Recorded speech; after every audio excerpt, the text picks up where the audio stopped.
Nilavan TV செய்திகளுக்காக செய்தி வாசிப்பவர் லட்சுமி. மூர்த்தியார் நினைவு தினம்.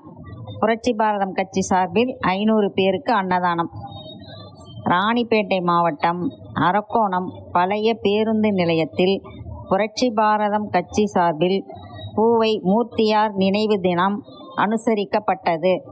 இதனை முன்னிட்டு புரட்சி பாரதம் கட்சி நகர செயலாளர் அருண் தலைமையில் நகர இளைஞரணி செயலாளர் பிரவீன் முன்னிலையில் சிறப்பு அழைப்பாளராக புரட்சி பாரத கட்சி மாவட்ட செயலாளர் செல்லா, மாவட்ட இளைஞரணி தலைவர் யஸ்வந்த், அதிமுக பாசறை மாநில துணை செயலாளர் ஷியாம்குமார், அரக்கோணம் நகர துணை செயலாளர் காமேஷ் கலந்து கொண்டு பூவை மூர்த்தியார் படத்திற்கு மாலை அணிவித்து மரியாதை செலுத்தினார்கள்.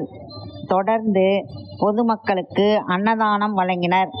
நகர துணை செயலாளர் அஜித், பொருளாளர் ராஜி மற்றும் நிவாஸ், ஜெகன், விக்கி உள்ளிட்ட பலர் திரளாக கலந்து கொண்டனர்.